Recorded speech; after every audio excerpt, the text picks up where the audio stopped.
Olá, eu sou Jarles Pereira, missionário da comunidade Canção Nova, e você está no Diário Espiritual. Vamos fazer juntos? Em nome do Pai, e do Filho, e do Espírito Santo. Amém. Vinde, Espírito Santo, enchei os corações dos vossos fiéis e acendei neles o fogo do vosso amor. Enviai o vosso Espírito e tudo será criado, e renovareis a face da terra. Oremos. Ó Deus, que instruíste os corações dos vossos fiéis com a luz do Espírito Santo, fazei que apreciemos retamente todas as coisas segundo o mesmo Espírito e gozemos sempre da sua consolação. Por Cristo Senhor nosso. Amém. Evangelho de São Mateus, capítulo 15, versículos de 21 a 28. Jesus, partindo dali, retirou-se para a região de Tiro e de Sidônia. E eis que uma mulher cananeia daquela região veio gritando: Senhor, filho de Davi, tem compaixão de mim. A minha filha está horrivelmente endemoniada. Ele, porém, nada respondeu. Então os seus discípulos se chegaram a ele e pediram-lhe: Despede-a, porque vem gritando atrás de nós. Jesus respondeu: Eu não fui enviado senão as ovelhas perdidas da casa de Israel. Mas ela, aproximando-se, prostrou-se diante dele e pôs-se a rogar: Senhor, socorre-me.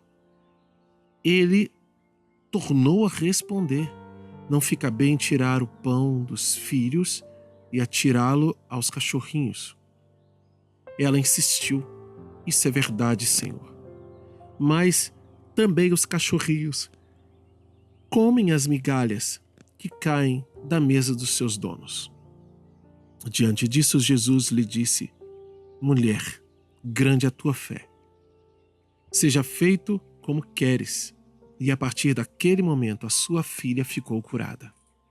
Palavra da salvação, glória a vós, Senhor. A fé da mulher cananeia. Uma fé semelhante à fé daquele centurião romano que disse a Jesus: eu digo a um vai, ele vai, a outro vem, ele vem. Então o Senhor não tem necessidade de sair daqui para ordenar e uma graça acontecer na minha vida, na vida do meu servo. Jesus ficou admirado com a fé dele. E por que Jesus se admirou? Jesus se admirou porque em Israel, entre o povo que ouvia a pregação, e claro, aqui quando fala em Israel, né, alguém poderia dizer: nossa, mas e Nossa Senhora, e São José? Eles não entram nessa conta, né? Não entram. Jesus nasceu dessa família, então não é para comparar com eles. É o povo, é quem escuta a pregação, entre os chefes, entre o povo simples, entre os outros judeus. Jesus não encontrou uma fé assim, tão forte, tão inabalável, tão direta, mas encontrou em dois pagãos, um centurião romano e agora essa mulher cananeia, que o diálogo de Jesus com ela não foi fácil. Ela se aproxima e usa um título que os judeus usavam para chamar Jesus, para se comunicar: Jesus, filho de Davi. Ora, ela era pagã. Então por que estaria usando esse título? Talvez porque era próximo de alguns dos judeus, porque conhecia algumas histórias, ouviu em algum momento, e a sua fé no Deus de Israel foi crescendo, foi aparecendo. Então ela sabia que de alguma forma aquele povo tinha algo diferente. Eu não sei, mas de uma forma ou de outra, de alguma maneira, aquela mulher tinha fé no Deus de Israel. Nós sabemos, porque já estudamos o livro dos Atos dos Apóstolos, que Cornélio, um outro centurião romano, ele Apesar de romano, ele adorava a Deus. Ele era simpatizante da fé judaica. Ele sabia que ele não tinha direito às promessas, porque ele tinha que ser judeu, e ele não era, ele era romano, mas ele seguia os ensinamentos que ouvia da parte dos judeus. Então, de alguma forma, ele era um cumpridor da lei, um observador da lei, um amante da lei de Deus. Ele adorava a Deus. Ele fazia, mesmo que externamente, o que precisava fazer para agradar a Deus. Porque ouvindo as histórias, ele adquiriu a fé no seu coração. Essa mulher possivelmente viveu coisa semelhante, por isso usou esse título, ousou ir atrás de Jesus. Por quê? Porque Jesus foi na região dela, e a região dela era uma região pagã. Tiro e Sidônia ficavam lá na Decápole, 10 cidades, né, de povos pagãos, dominados também pelos judeus. Mas não era o território de Israel. Mas aquele santo de Israel, aquele profeta de Israel estava lá. Jesus passava por lá. E quando ela ficou sabendo, assim como Bartimeu gritou, filho de Davi, tem compaixão de mim, tem piedade de mim, ela também gritou. Tem piedade de mim, tem compaixão de mim. Minha filha está horrivelmente endemoniada. Só que Jesus não respondeu nada. Como ela gritava, e aqui está dizendo, ela veio gritando, ou seja, ela acompanhava os discípulos e gritava isso, insistia, tanto que os discípulos pediram para que se despedisse, e ela manda essa mulher embora, ela está enchendo a paciência. Fizeram a mesma coisa com Bartimeu, né? Só que Bartimeu era um filho de Abraão. Aquela mulher não. E quando falaram isso, quando finalmente os discípulos não aguentavam mais, Jesus responde a ela: eu não fui enviado senão as ovelhas perdidas de Israel. Aqui nós temos princípios eternos, né? Tanto na fala dela, porque Senhor, filho de Davi, tem compaixão de mim. Esse filho de Davi é um título dado ao Messias. Então é um princípio eterno, porque ela reconhece quem é Jesus. É claro que ela não tinha ideia de quem Jesus era de fato, mas dentro do entendimento que era possível, ela sabia quem era Jesus e proclamou isso. Esta verdade. Outra verdade é Jesus dizendo: eu não fui enviado senão as ovelhas perdidas da casa de Israel. O Pai determinou esse limite à evangelização de Jesus. Jesus deixa isso claro, e não é só uma vez. Mas ele diz para ela: eu não fui enviado senão as ovelhas perdidas da casa de Israel. Mas ela se aproxima, se prostra diante de Jesus e começa a rogar, a suplicar: Senhor, socorre-me. Senhor, socorre. Veja como ela se humilha diante de Jesus. Mas Jesus insiste em ficar firme na sua missão.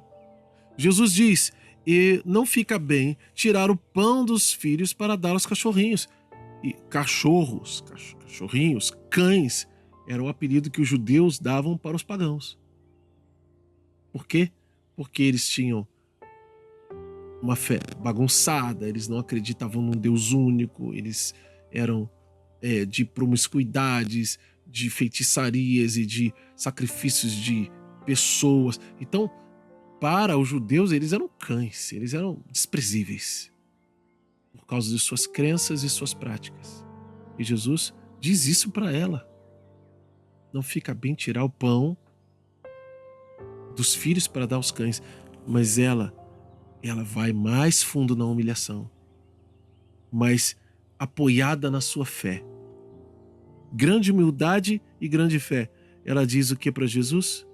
Isso é verdade, Senhor. Mas também os cachorrinhos comem as migalhas que caem da mesa dos seus donos. Aí Jesus não resistiu mais. Por quê? Porque ela mostrou uma humildade e uma fé digna e que Jesus esperava em qualquer um filho de Israel. Então, ele diz: mulher, grande é a tua fé. Seja feito como queres. E aqui, gente, olha, eu coloquei ordem de Deus. Por quê? Porque não se trata de um princípio eterno. Apesar de Jesus afirmar grande é a tua fé, Jesus apenas está vendo, reconhecendo: olha, você tem uma fé grande. Não dá para dizer que é um princípio eterno. Mas o seja feito, esse seja, esse verbo no imperativo, ele está ordenando que aconteça. Ou seja, é por causa desse seja feito, por causa dessa ordem, dessa determinação, é que a filha dela vai ser curada, vai ser liberta. Então ela diz: seja feito como queres, conforme você quer, conforme a tua fé, né? E aqui continua. E a partir daquele momento, sua filha ficou curada. Que fé linda, né? Como nós precisamos aprender a nos humilhar diante de Deus. E às vezes a gente recebe um não de Deus e a gente fica todo triste, falando assim: nossa, Deus não me ama, Deus não quer. Não é isso? Mas talvez nós precisemos insistir. Talvez seja necessária a insistência, talvez Deus queira, espere isso de nós para ver se brota de dentro do nosso coração uma fé inabalável. Depois de passar por essa experiência, como você acha que aquela mulher viveu o resto da sua vida? Eu acho que dificilmente ela permaneceu numa vida pagã como os povos do seu local de nascimento, da cidade onde ela morava. Eu não tenho provas, mas eu tenho para mim, dentro do meu coração, que depois dessa experiência com Jesus, ela, de alguma maneira, se aproximou ainda mais da fé judaica e depois, posteriormente, do cristianismo e se tornou uma cristã. Se isso aconteceu, eu não sei. Mas uma fé assim, como a daquele centurião, dificilmente não seria premiada pelo Senhor. Vamos anotar no nosso diário? Não tem promessa, mas tem ordem, versículo 28. E princípios eternos, versículo 22 e versículo 24. Qual a mensagem de Deus para você hoje? Como colocar isso em prática na sua vida? Anota no seu diário e vamos lutar para viver.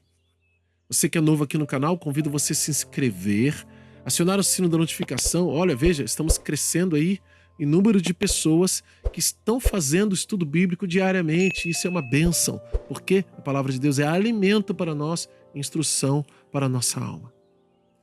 Acione o sino da notificação, então, deixe seu like e seu comentário, porque ele é importante para nós, para o nosso crescimento. Que Deus abençoe você.